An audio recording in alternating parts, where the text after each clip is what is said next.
MSME policy ఆవిష్కరణ సభలో Telangana CM Revanth Reddy మాట్లాడుతున్నారు. లైవ్ లో చూద్దాం. చేయడంలో మన దేశం కొంత వెనుకబడ్డది.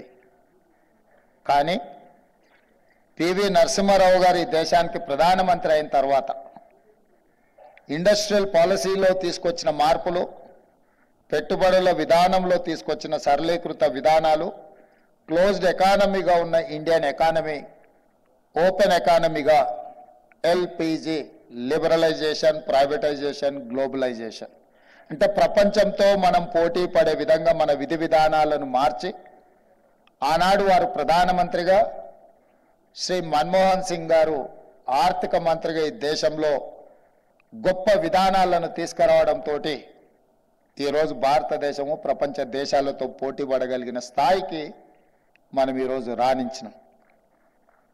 ఆ పివి నరసింహారావు గారు మంతని శాసనసభ నియోజకవర్గం నుంచి వారు శాసనసభ్యులుగా పనిచేసి తెలంగాణ రాష్ట్రానికి ముఖ్యమంత్రిగా ప్రాతినిధ్యం వహించారు. వారి తర్వాత మళ్ళీ ఈనాడు అదే మంతని శాసనసభ నియోజకవర్గం నుంచి మిత్రుడు దుద్దిల్ల శ్రీధర్ బాబు గారు ప్రాతినిధ్యం వహిస్తూ ఈరోజు తెలంగాణ పారిశ్రామిక విధానాలను దళితులకు, గిరిజనులకు, మహిళలకు అందుబాటులోకి తీసుకొచ్చి వాళ్ళకు ఇన్సెంటివ్స్ ఇవ్వడమే కాకుండా వాళ్ళను ప్రోత్సహించాలి. సూక్ష్మ, చిన్న మరియు మధ్య తరహా పరిశ్రమలను తెలంగాణ రాష్ట్రంలో నెలకొల్పడానికి అవసరమైన వాతావరణాన్ని సృష్టించాలి అని చెప్పి వారింత గొప్ప కార్యక్రమాన్ని తీసుకున్నారు. వారిని మనస్ఫూర్తిగా నేను అభినందిస్తున్నా. ఏ రాష్ట్రమైనా, ఏ ప్రభుత్వమైనా పాలసీ డాక్యుమెంట్ లేకుండా ఆ రాష్ట్రం అభివృద్ధి సాధిస్తుంది అని చెప్పి నేను అనుకోవడం లేదు.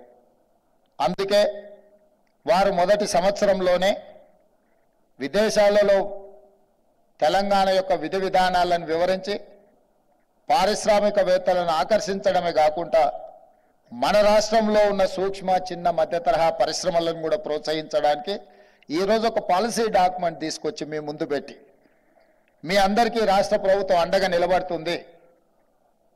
గత ప్రభుత్వం మీకు ఇచ్చిన మాట, ఇన్సెంటివ్స్ విషయంలో గత ప్రభుత్వం ఇచ్చిన హామీని మా బాధ్యతగా తప్పకుండా వాటిని కొనసాగిస్తాం. వాటిని మీకు చెల్లించే విధంగా రాష్ట్ర ప్రభుత్వం ముందుకు వెళ్తుంది. ప్రభుత్వం అనేది continuous process. Government is continuous process. Political executives మారుతుండొచ్చు, కానీ ప్రభుత్వ విధానాలను కొనసాగించినప్పుడే రాష్ట్రం అభివృద్ధి చెందుతుందన్న విషయాన్ని మేము స్పష్టంగా విశ్వసిస్తున్నాం, నమ్ముతున్నాం. దానికి ఉదాహరణనే 94 నుంచి 2004 వరకు నాటి తెలుగుదేశం పార్టీ తీసుకొచ్చిన చంద్రబాబు నాయుడు గారు చేపట్టిన ఐటీ రెవల్యూషన్ని డాక్టర్ వైఎస్ రాజశేఖర రెడ్డి గారు వచ్చిన తర్వాత అంతకంటే వేగంగా ముందుకు తీసుకెళ్ళిండు. కాబట్టి ఇవాళ ఈ ప్రాంతంలో శిల్పారామం వచ్చింది, ఆ పక్కన హైటెక్ సిటీ వచ్చింది, ఈ ప్రాంతంలో వందల వేలాది ఐటీ కంపెనీలు వచ్చినాయి, ఔటర్ రింగ్ రోడ్ వచ్చింది, అంతర్జాతీయ ఎయిర్పోర్ట్ వచ్చింది. దీన్నే కాదు, 1960 దశకంలో ఆనాటి కాంగ్రెస్ ప్రభుత్వం పండిత్ జవహర్లాల్ నెహ్రూ గారు, శ్రీమతి ఇందిరాగాంధీ గారు ఏర్పాటు చేసిన ఐడిపిఎల్ వల్లనే ఈరోజు దేశంలోనే, ప్రపంచంలోనే ఫార్మా కంపెనీలో, ఫార్మా ఇండస్ట్రీస్లో మనం అగ్రభాగాన నిలబడ్డాం. మన కోవిడ్ వచ్చి ప్రపంచాన్ని వణికించినప్పుడు 4 వ్యాక్సిన్లు ఈ దేశంలో కోవిడ్ వ్యాక్సిన్స్ తయారైతే 3 వ్యాక్సిన్స్ హైదరాబాదు, తెలంగాణ రాష్ట్రం నుంచే ఉత్పత్తి చేసినాము. ఈ దేశంలో బల్క్ డ్రగ్స్ ప్రొడక్షన్లో తెలంగాణ రాష్ట్రం 35% స్టేక్ హోల్డర్. అంటే 1960s ఐడిపిఎల్ని ఏర్పాటు చేయడం, ఐడిపిఎల్లో పనిచేసిన ఉద్యోగులు, రీసెర్చ్ స్కాలర్స్ వాళ్ళందరూ ఏర్పాటు చేసిన ఫార్మా కంపెనీలే ఈరోజు ఈ స్థాయిలో తెలంగాణ రాష్ట్రం రావడానికి ఉపయోగపడ్డది. అదే కాదు, బట్టి విక్రమార్క గారు చెప్పినట్టు డిఫెన్స్ ఇన్వెస్ట్మెంట్స్ కానీ, బిహెచ్ఎల్ కానీ, ఇతర చాలా పరిశ్రమల ఆనాడు పారిశ్రామిక విధానంలో తెలంగాణ ప్రాంతాన్ని హైదరాబాద్ నగర కేంద్రంగా ఏర్పాటు చేసిన పరిశ్రమలు ఈరోజు ఒక చిన్న గ్రామంగా ఉండే బిహెచ్ఎల్ ఒక పెద్ద పట్టణంగా మారింది.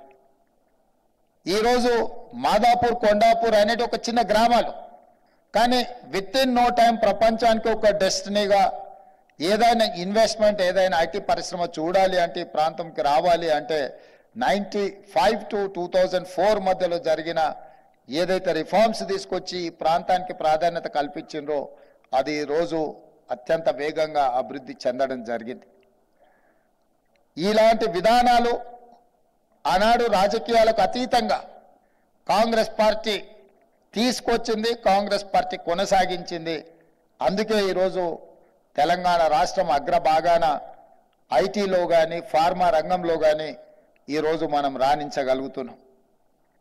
పరిపాలనలో అనుభవం ఉన్న మేము కాంగ్రెస్ పార్టీ పరిపాలన విషయంలో ప్రభుత్వ విధానాలు, పరిశ్రమల ఏర్పాటు విధానంలో మాకు ఎలాంటి బేసిజాలు లేవు. మంచి పనులు ఎవరు చేసినా వాటిని కొనసాగిస్తాం. మంచి పనులు కొనసాగించడానికి కొంత కష్టమైన ఆ కష్టాలకు నిలబడి ఆ విధానాలని ముందుకు తీసుకువెళ్తాం.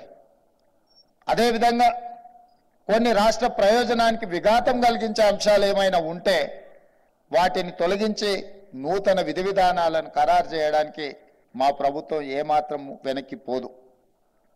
అందుకే మిత్రులారా, ఇప్పటిదాకా మా మిత్రులు చెప్పినట్టు చాలా వరకు తెలంగాణ రాష్ట్రంలో పట్టాలు పొంది విద్యార్థులు బయటకు వస్తున్నారు, కానీ ఉద్యోగ ఉపాధి అవకాశాలకు వెళ్ళినప్పుడు వాళ్ళు తెచ్చుకున్న పట్టా అక్కడ ఉన్న అవసరాలకు సరిపోవడం లేదు.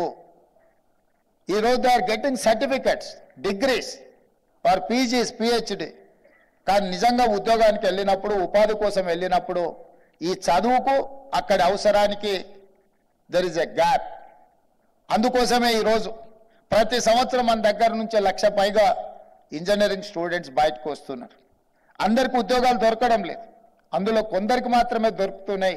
వీటన్నిటిని కూడా మేము క్రెడాయితో కానీ లేకపోతే NAC, national academy of constructions వాళ్ళతో కానీ ఇతర పారిశ్రామికవేత్తలతో ఏర్పాటు చేసిన సమావేశాలలో చాలా ఉద్యోగాలు మా పరిశ్రమలలో ఉన్నాయి, కానీ స్కిల్డ్ ఎంప్లాయీస్ ఎవరు మాకు దొరకడం లేదు, వెల్ ట్రైన్డ్ ఎవరు రావడం లేదు. దీనికి ఏదో ఒక పరిష్కారం చూడాలి అని వాళ్ళు మాకు సూచన చేశారు. వారి సూచనల్ని ఆలోచన చేసి టాటా ఇండస్ట్రీస్ వాళ్ళతో మాట్లాడి మనం ఒకప్పుడు ఇండస్ట్రియల్ ట్రైనింగ్ ఇన్స్టిట్యూట్గా పెట్టుకున్నవి ఈ తెలంగాణ రాష్ట్రంలో 65 ఉన్నాయి, కానీ అక్కడ 40 సంవత్సరాల క్రితం నిర్ణయించిన సిలబస్ను వాళ్ళకు బోధించడం వల్ల వాళ్ళు సర్టిఫికెట్ తీసుకొని బయటకు వస్తే వాళ్ళకి ఇక్కడ ఉండే ఉద్యోగానికి వాళ్ళకున్న సర్టిఫికెట్కి అసలు సంబంధం లేకుండా పోతుంది. అందుకే టాటా ఇన్స్టిట్యూట్తో మాట్లాడి వాటిని అప్గ్రేడ్ చేయడానికి ఐటీఐలను కాస్త అడ్వాన్స్డ్ టెక్నాలజీ సెంటర్స్గా అక్కడ సాంకేతిక నైపుణ్యాన్ని అభివృద్ధి చేసి సిలబస్ను మార్చి వాళ్ళకి అక్కడ ట్రైనింగ్ ఇచ్చి అక్కడి నుంచే వాళ్లకు పరిశ్రమలకు ఉద్యోగ ఉపాధి అవకాశాలు కల్పించడానికి కాంగ్రెస్ పార్టీ ప్రభుత్వాన్ని ఏర్పాటు చేసిన మరుక్షణం టాటా యాజమాన్యంతో మాట్లాడి 2,400 కోట్ల రూపాయలతో వాటిని ఆధునీకరించే పనిలో మా ప్రభుత్వం నిమగ్నమైంది. 2,400 కోట్లల్లో ప్రభుత్వం నిధులు పెట్టిందని మీరు అనుకుంటే పొరపాటు.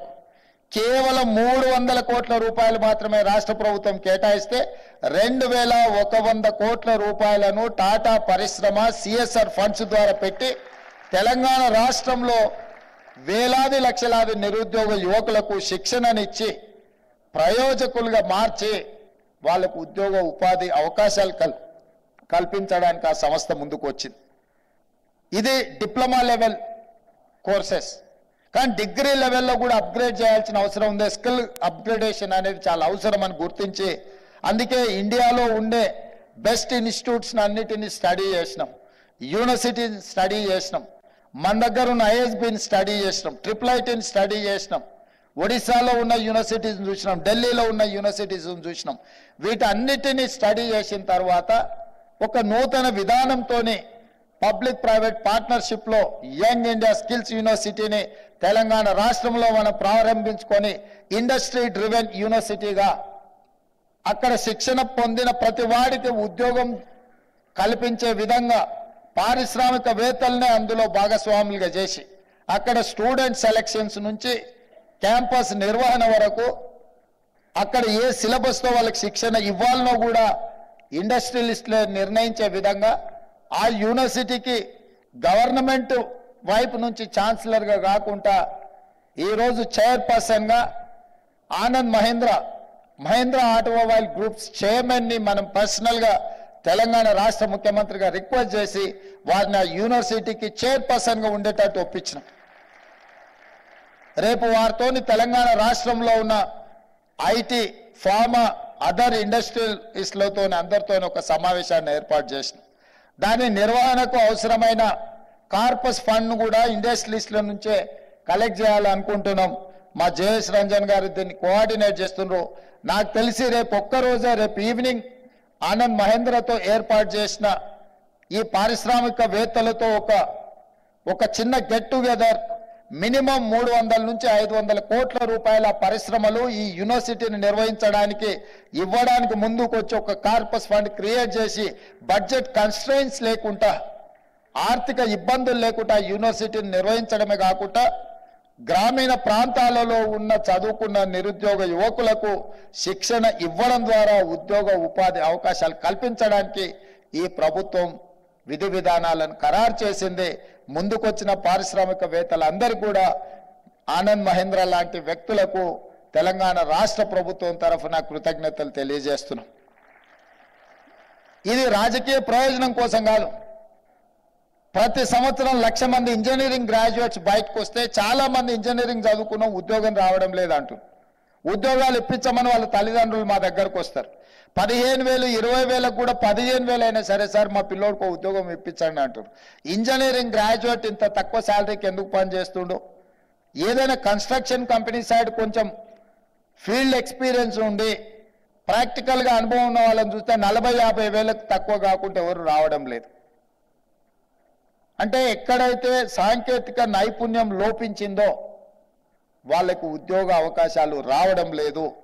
అందుకే వాళ్ళందరికీ కూడా స్కిల్ అప్గ్రేడ్ చేసి వాళ్ళకి శిక్షణ ఇవ్వడం ద్వారా పరిశ్రమలకు సాంకేతిక నైపుణ్యం ఉన్న నిరుద్యోగ యువకులను అందుబాటులోకి తీసుకొస్తే పరిశ్రమలు బలపడతాయి, పరిశ్రమలలో ఉత్పత్తి పెరుగుతుంది, తెలంగాణ రాష్ట్ర ఆర్థిక విధానము పెరుగుతుంది అని మా ప్రభుత్వం బలంగా విశ్వసించడం వల్ల ఈరోజు